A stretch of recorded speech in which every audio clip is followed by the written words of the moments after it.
Vamos a abrir la Biblia, hermanos, por favor, en el primer libro de Samuel, capítulo 18.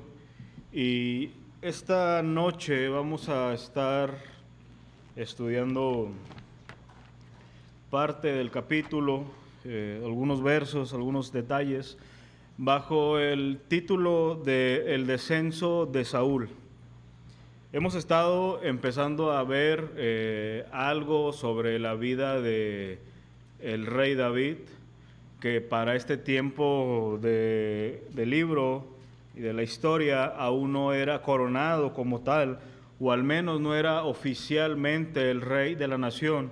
Sin embargo, ya Samuel había ungido a este hombre, ya se le había dado el mensaje de parte de Dios que el Señor lo había elegido para que en algún momento tomara el reinado de la nación. Siempre me causa duda si él en ese momento entendió toda la dimensión de lo que abarcaba esas palabras de Samuel. Pero David es un personaje tan importante en la Escritura porque es del único que se nos dice que fue un hombre conforme al corazón de Dios. Y el proceso que tenemos en las Escrituras, en el cual Dios fue tratando en él, podemos ir dando o viendo ciertos detalles en el cual Dios le tuvo que ir enseñando a amarlo correctamente, a obedecer verdaderamente e ir formando en él todo lo necesario para poder ser un hombre conforme a su corazón. Y una de las primeras lecciones que David tuvo que aprender y tener bien claro es que la mirada de Dios era muy diferente y sigue siendo muy diferente a la mirada de los hombres. Dios no se entretiene ni es engañado por las apariencias. Dios mira el corazón de los hombres y eso es algo que a nosotros nos debería de causar temor. También observamos que David tuvo que aprender que la batalla es de Dios y también es para nosotros, entendiendo que no era aquel gigante el verdadero oponente, no eran nuestros miedos esos gigantes, sino que él tuvo que aprender una convicción que él era el Dios soberano de aquella nación, el Dios de los ejércitos, y no había quien pudiera hacerle frente. Y estuvimos viendo aspectos sobre estos temas. Hoy vamos a ver el descenso de Saúl, la primera parte. Es muy triste observar, yo pienso que es una de las cosas más tristes cuando nosotros somos parte o somos avisados de alguien que en algún momento caminó correctamente con el Señor, sirvió al Señor, o que al menos veíamos ciertas aspiraciones a agradar a Dios, cómo gradualmente tal persona fue alejándose del Señor, enfriándose, a tal grado que llega un punto que vive totalmente ajeno al Señor y hasta a veces tristemente peor de lo que la Escritura llama un impío. Y como solemos a veces pensar, es que su descenso fue momentáneo, fue de un momento a otro. Sin embargo, cuando nosotros totalmente llegamos a un punto de alejamiento, de distracción, de apatía espiritual, tenemos que reconocer que es un proceso gradual, que las cosas no se dan de un día para otro. Del mismo modo que aquel hombre que es acusado de engañar a su esposa o de la mujer a su esposo, no se dio de un momento a otro, sino que fue un proceso gradual de alejamiento, de distracción, de indiferencia, de endurecimiento. Del mismo modo, cuando alguien se aleja del Señor es un proceso que a veces lleva tiempo, que a veces vamos descartando lo que antes claramente para nosotros era gravísimo, era inimaginable llegar a ese punto. Y en mi mente tengo al menos dos personajes que en la historia moderna del cristianismo no hace más de 5 años, fue noticia grande de que apostataron de la fe. Uno de esos hombres que en algún momento fungió como pastor fue pastor y escritor cristiano, quizás algunos lo conocerán, llamado Joshua Harris, el famoso escritor del libro Dile no a las citas amorosas o No coquetees con la iglesia. Este escritor de corte protestante, reformado, fue un boom en las iglesias, muy conocido, muy usado en algún momento, y hace 2, 3 años, no recuerdo bien, anunció a todo el mundo que renunciaba de la fe. Primero anunció que se divorciaba de su esposa, después que renunciaba a su fe de Jesús, pidiendo disculpas a las comunidades que sus libros había exhortado a volverse a Jesús, todo el movimiento LGBTQ. Y el caso más sonado en el tiempo más reciente fue aquel apologista, ya falleció, pero también quizás muy conocido por muchos, Ravi Zacharias. Era un personaje usado a nivel mundial, consejero de presidentes, múltiples libros, conferencista en las universidades, donde daba testimonio sobre la existencia de Dios, la fe cristiana, él de procedencia de la India, y al momento de fallecer, 2 semanas después, sale a la luz toda su vida privada, algo lamentable y muy triste. Pero yo me pongo a pensar cuál es la causa que puede llevarnos a nosotros a alejarnos del Señor. Yo no sé, hermano, y los que nos están escuchando, nos van a escuchar en algún momento, yo no sé cuál sea tu sentir sobre tu fe en el momento. Yo no sé cómo te sientes tú delante del Señor, si te sientes tan seguro de que en ningún momento pasará por tu mente alejarte del Señor. Que en ningún momento pasará de tu mente el que en algún momento tú puedas, por ejemplo, despertar un domingo por la mañana sin la responsabilidad de asistir a la iglesia del Señor, sin congregarte. Yo no sé cuál sea tu sentir. Lo que sí estoy convencido es que la Escritura, más de una vez, con diferentes palabras, nos insta a que a todos aquellos que piensan estar firme en el Señor, deben de observar que esto así suceda. Todo aquel que piense estar firme en el Señor debe de cuidar que así suceda.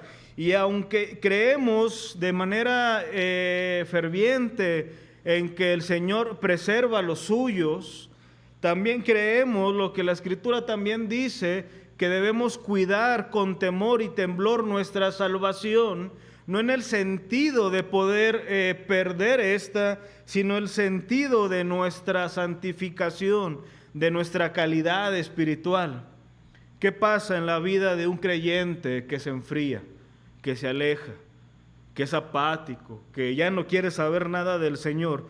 Pueden haber muchas causas, y la historia que tenemos por delante nos presenta una causa que suele ser muy desestimada, muy minimizada, pero que causa grandes dolores y daños en la vida de aquel que se alberga.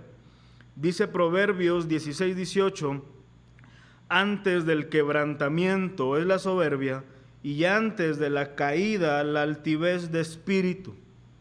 Este pasaje afirma lo que venimos diciendo, que la caída de los hombres es un proceso continuo. Aquí habla de una vida continuamente en la soberbia y en la altivez, que en algún momento va a desembocar en el quebrantamiento y en la caída de los hombres que la practican constantemente.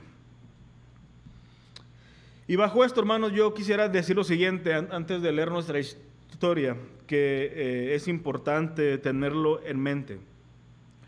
Que considero que una de las implicaciones menos consideradas al momento de meditar en la soberanía de Dios y en su providencia es aquella en donde se manifiesta la mano de Dios al designar nuestro papel dentro del reino de Dios.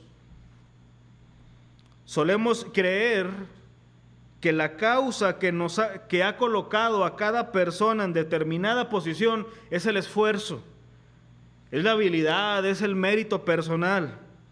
Y aunque dentro de las Escrituras nos insta a ser diligentes, esforzados y valientes, no es esto en sí mismo lo que determina nuestro destino y propósito en la vida misma.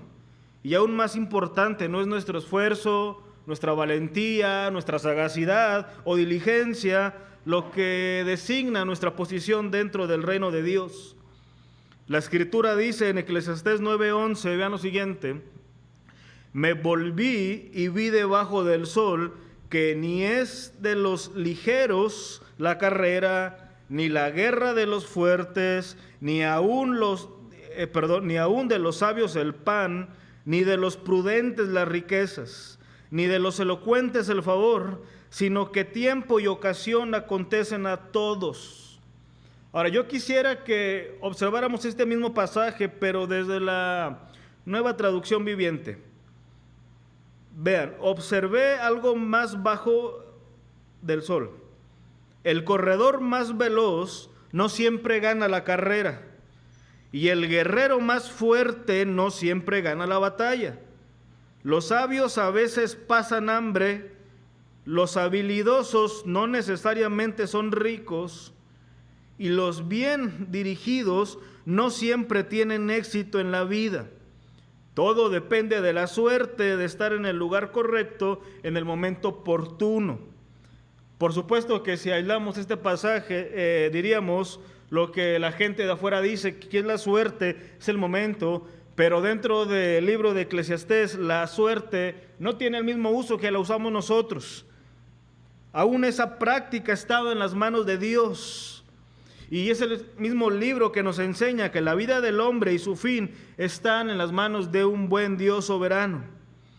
Pero digo todo esto porque, por difícil de creer, nuestras aptitudes personales no pueden garantizarnos aquello que tanto deseamos, y del mismo modo nuestras limitantes, a veces tan visibles para todos y tan escondidas para nosotros mismos, no van a evitar que Dios haga eso que Él se ha propuesto hacer en nuestras vidas.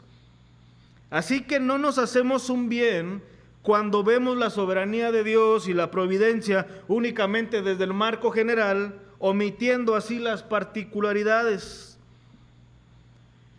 Y esto es muy importante porque si nosotros no llegamos a entender que Dios soberanamente ha determinado un uso particular para cada uno de sus hijos dentro de su reino, las consecuencias serán terribles, van a ser muy terribles, partiendo del hecho de desestimar la elección de Dios para sus hijos y al mismo tiempo impidiendo experimentar el gozo de reconocer lo que Dios está haciendo en la vida de los demás. Sabes, hermano, que muchas veces hablamos del gozo en el sentido únicamente personal, por lo que Dios está haciendo en nosotros, pero rara vez vemos el gozo partiendo de lo que Dios está haciendo en la vida de los demás, cómo Dios estaba bendiciéndoles, capacitándoles, añadiéndoles, usándoles. Y cuando nosotros no entendemos que aún en esto Dios es soberano, vamos a albergar y vamos a empezar a vivir en continua insatisfacción, anhelando lo que Dios hace en otras personas, un continuo recelo y una gradual envidia que dañará terriblemente nuestra alma. El gran detalle es que nosotros solemos minimizar este tipo de pecados, no entendiendo la gravedad del asunto y la importancia que la Escritura da a tales pecados. ¿Ustedes piensan que algún creyente pueda albergar envidia, recelo, resentimiento, insatisfacción por lo que Dios hace en la vida de otros y no en la suya? Y muchas veces nosotros lo minimizamos, no entendiendo que la Escritura misma habla de esto como algo gravísimo. Primero se nos dice de la envidia que es un pecado. Vean lo que dice Gálatas 5, 19 y 21. Y manifiestas son las obras de la carne, que son adulterio, fornicación, inmundicia, lascivia, idolatría, hechicerías, enemistades, pleitos, celos, iras, contiendas, disensiones, herejías, envidias, homicidios, borracheras y orgías y cosas semejantes a estas, acerca de las cuales os amonesto, como ya os lo he dicho antes, que los que practican tales cosas no heredarán el reino de Dios. Cuando hablamos de la envidia, primero tenemos que pensar que es una característica de alguien que no es hijo del reino de Dios. Pero también se nos dice de la envidia que producen planes perversos. Todos los planes, todas las ideas, todas las condiciones que resulten de un corazón envidioso y celoso en el sentido incorrecto son perversas. Vean lo que dice Santiago 3:16, porque donde hay celos y contención, allí hay perturbación y toda obra perversa. Nada bueno puede proceder de un corazón que ha albergado la envidia y los celos. Pero el daño es enorme, porque dice Proverbios 14:30 que el corazón apacible es vida de la carne, mas la envidia es carcoma de los huesos. Muchas de las enfermedades que llegan a experimentar ciertas personas sí provienen de una alma perturbada, dañada e insatisfecha con Dios. Así que estos pecados no deben minimizarse, sino atenderse en el Señor. Y menciono todo esto, hermanos, porque la historia que tenemos por delante nos narra el descenso de un hombre que albergó en su corazón definitivamente la envidia, el resentimiento y la insatisfacción en el Señor. David acababa de ser el instrumento usado por Dios para salvar a Israel en una de las batallas más épicas y más recordadas de toda la historia de la nación, y yo creo que de todo el mundo. Sin duda, esta victoria marcó un precedente en la vida del futuro rey y en la vida de la nación, incluyendo al rey del momento, Saúl. Pero a partir del capítulo 18 se nos narran algunos detalles derivados de aquella batalla. Él experimentó una gran victoria, hablando de David, y yo pienso que no se imaginaba todo lo que estaba por vivir a partir de esa victoria. Y me recuerda mucho al personaje de Elías, cuando en el Monte Carmelo vence a aquellos profetas, una gran noche, una gran victoria, y a partir de ahí se derivan sucesos grandes que Dios los usaría para probarle. Vean el capítulo 18 de Primero de Samuel. Como la vez pasada, hermanos, vamos a estar leyendo solamente algunos versos. Son largos los capítulos y quisiera solamente enfatizar ciertas cosas. Se nos presenta en el capítulo 18 el inicio de una amistad que se nos dice que hubo pacto entre la vida de David y la vida de Jonatán, y que, si Dios permite, en algunas semanas las vamos a ver, porque la amistad entre David y Jonatán lamentablemente suele ser usada por aquellos hombres que no conocen al Señor para tratar de presentar una defensa ante el matrimonio igualitario, ante la aprobación de Dios hacia los homosexuales, tratando de decir que David y Jonatán, más que una amistad, fueron una relación amorosa. Palabras a la ligera y lamentablemente tan perversas. Pero en su momento lo veremos. Lo que tenemos aquí por delante es que, sin duda alguna, Jonatán quedó pasmado por aquella convicción de David, y se formó una amistad, que hicieron un pacto.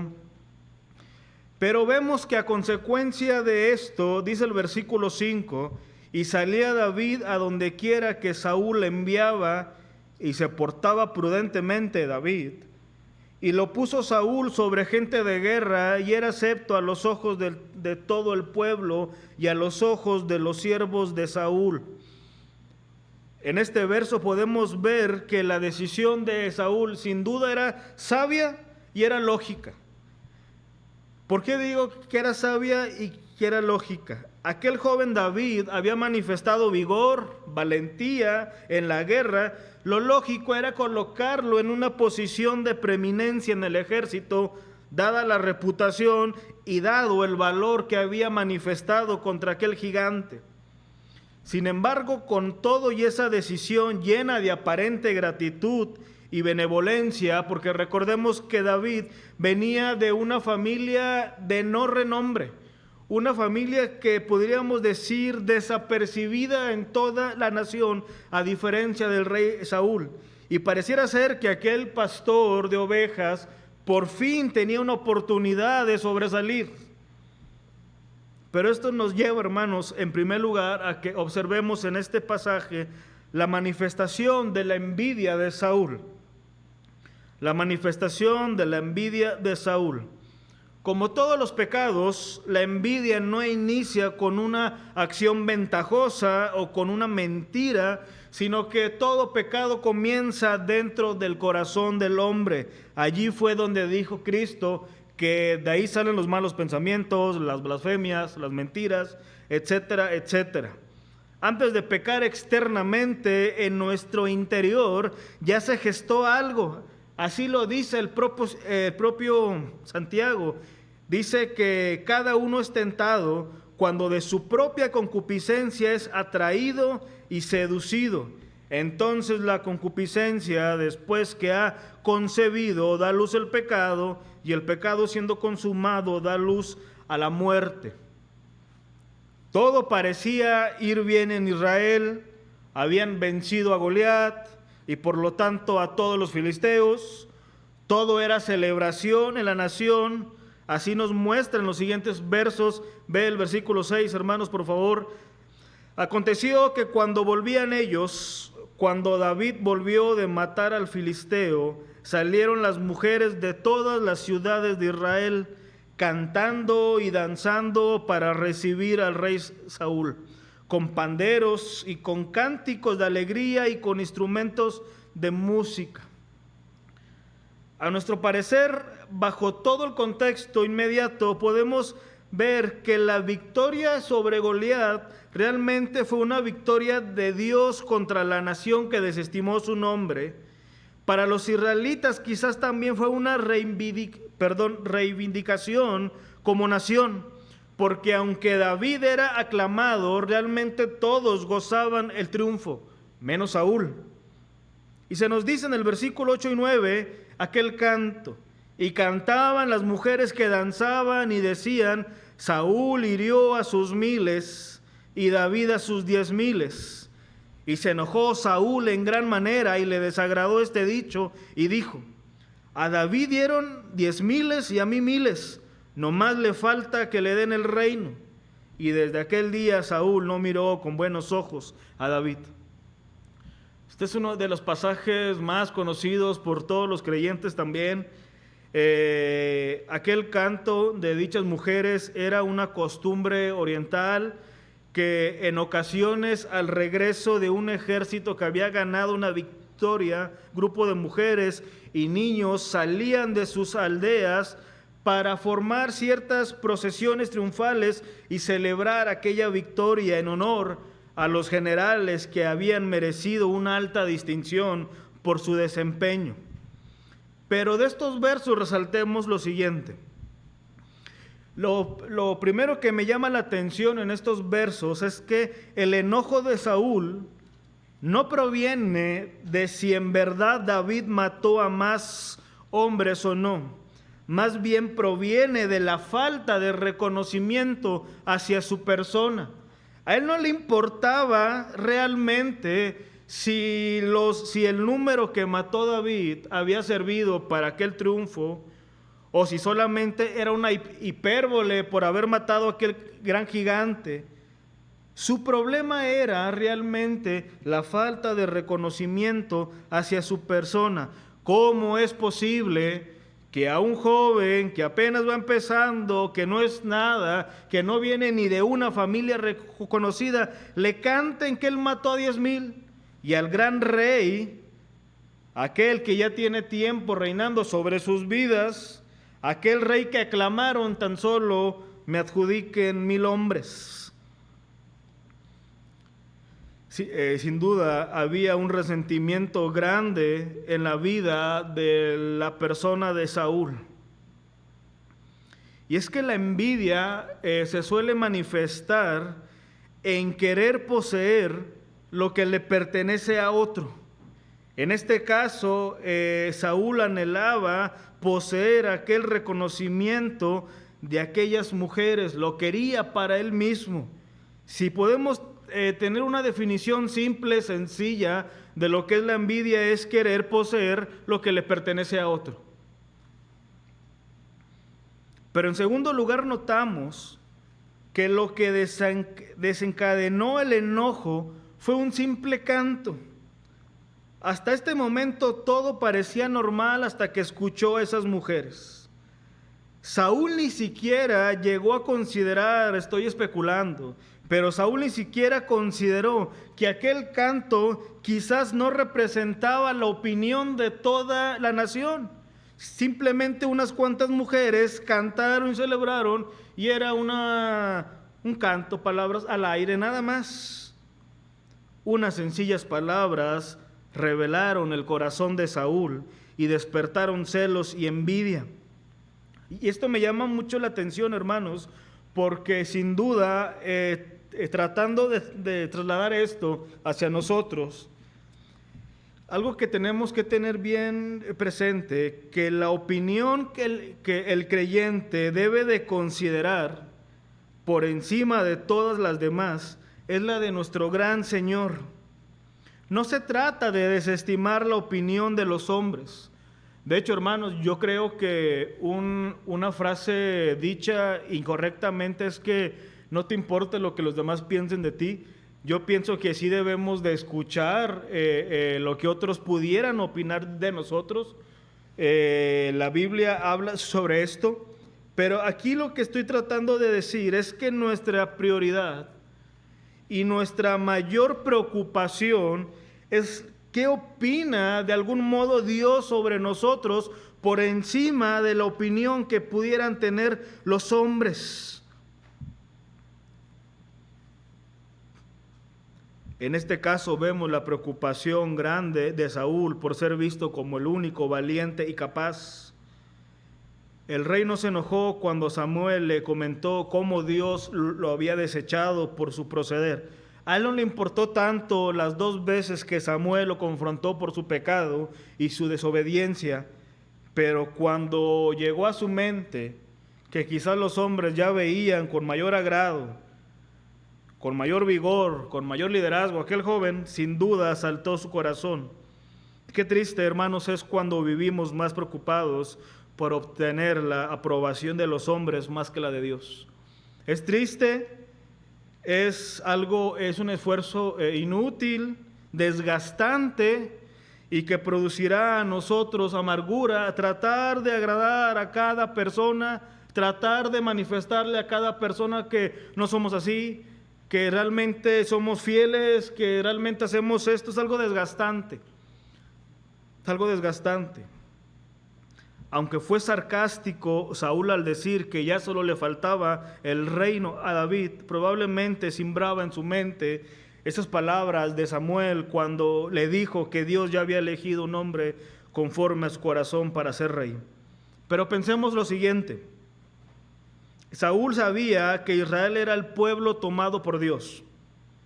También Saúl había escuchado de la promesa hecha a Abraham, y también debió haber sido consciente que su descalificación del reino era justa, y que quizás ahora era el momento de este joven. Ahora, algo que no sé si usted ha pensado, hermanos, cuando pasa por este pasaje, era que si alguien se debía preocupar más que Saúl, era su hijo Jonatán, porque por ley se puede decir que él era el que debía heredar el trono, pero vemos a un Jonatán contento, gozoso de tener un amigo que evidentemente estaba ahí, la mano de Dios, mientras que su padre resentido.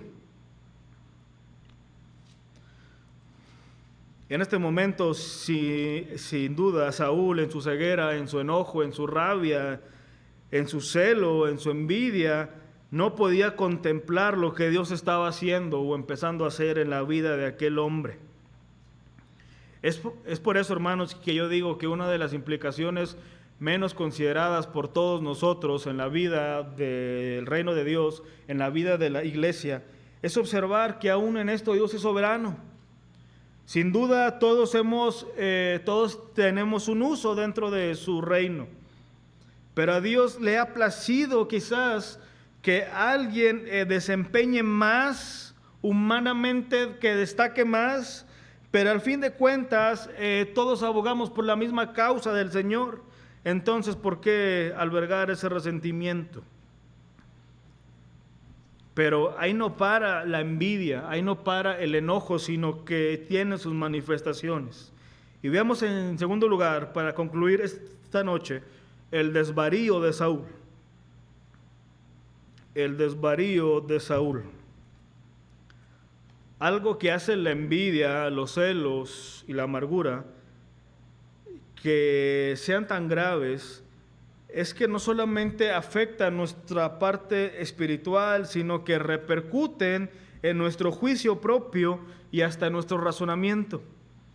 La envidia, la amargura y los celos llegan a afectar nuestro juicio sobre las circunstancias, llegan a afectar nuestro razonamiento sobre lo que pasa, y esto sin duda es gravísimo. Noten lo que aconteció después que de aquel famoso canto y de aquel enojo de Saúl.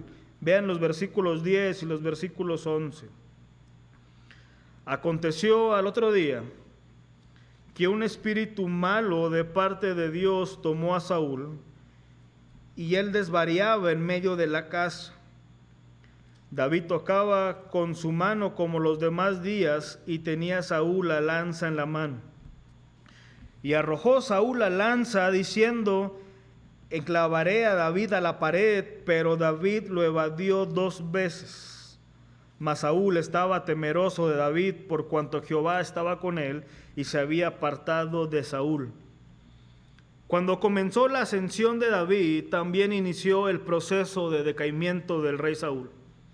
Ya el Espíritu de Dios no estaba con él capacitándole.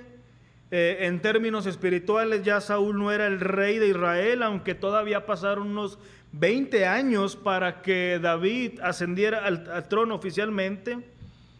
Pero en todo este proceso que Saúl fue descendiendo en su juicio, en su calidad espiritual y por supuesto del Señor, pasaron ciertos eventos que sin duda marcaron y reflejaban cuál era su condición.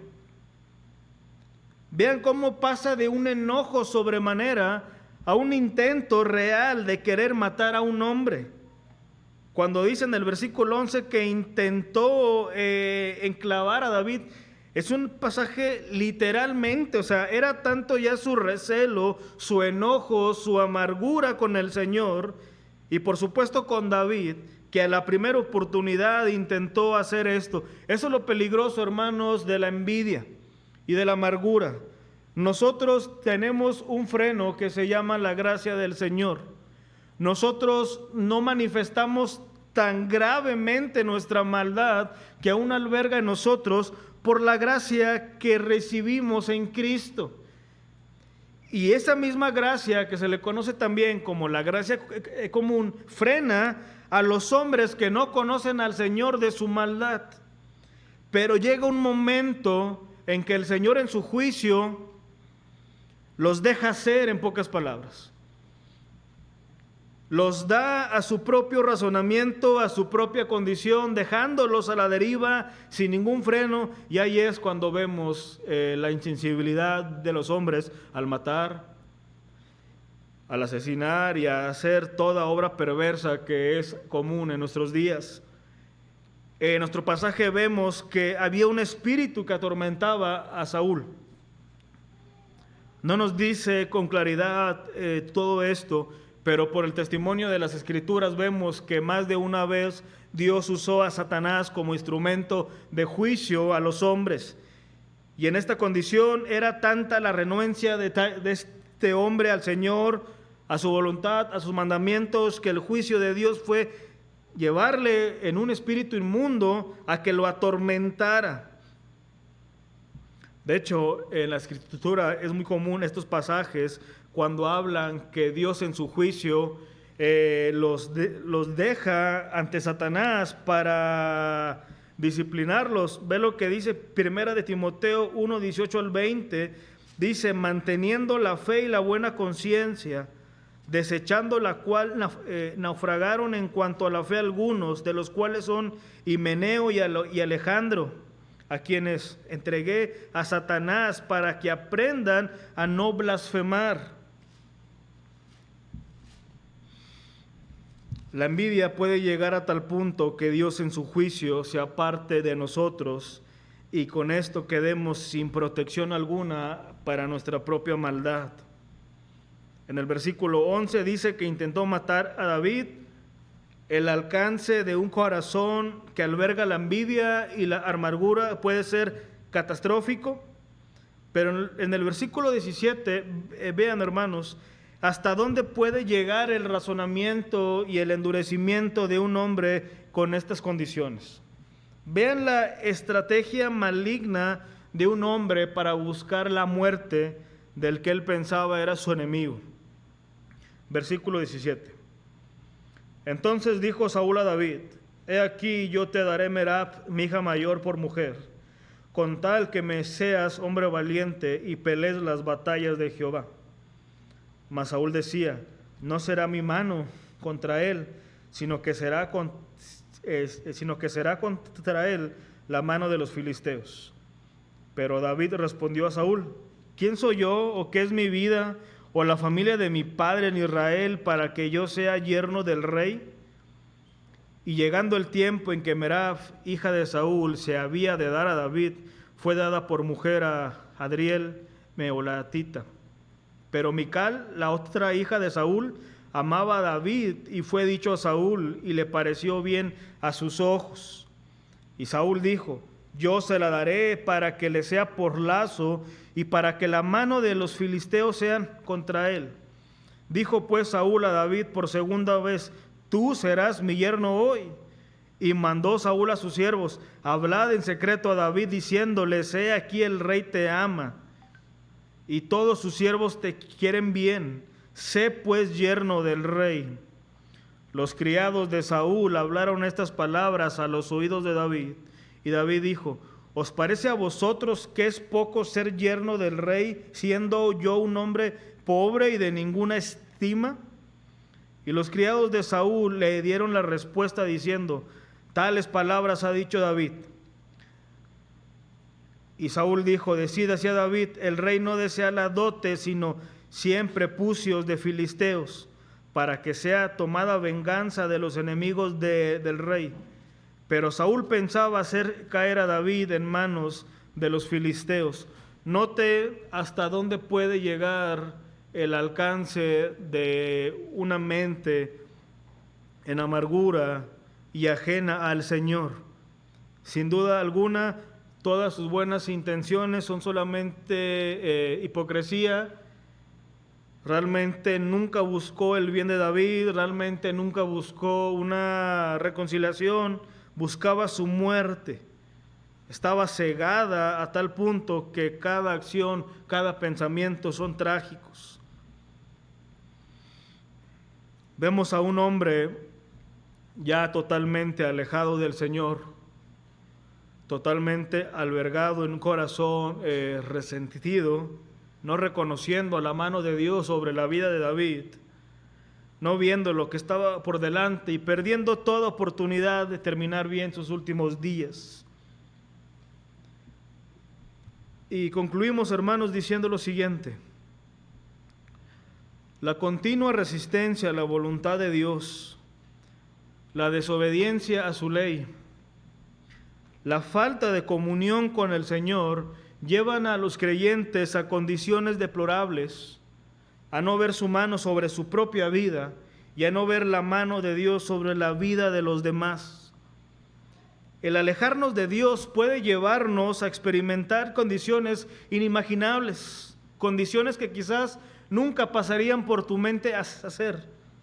A mí siempre me ha llamado tanto la atención cómo la mayoría, al menos de lo que yo conozco, de aquellos hombres que alguna vez fungieron como pastores, hoy en día ni se congregan. Digo, ¿hasta dónde puede llegar aquel alcance? Pudiera ser que alguien se equivoque y decir, bueno, yo pensé que el Señor me había puesto, reconozco que quizás no venía de Dios, pero lo que sí tengo claro es que tengo una responsabilidad delante del Señor, de congregarme, de ser fiel, de amarle, de obedecerle.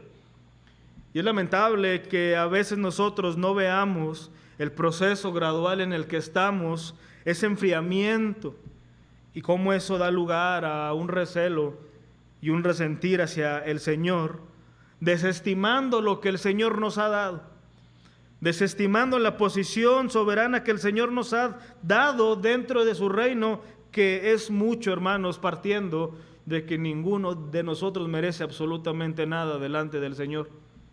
Y si por gracia nos ha sido dado algo, no es suficiente, hermanos, para apreciarlo, para valorarlo, para amarlo. Así que de la vida de Saúl notamos las consecuencias de un hombre que se ha alejado totalmente del Señor. Vamos a orar, hermanos.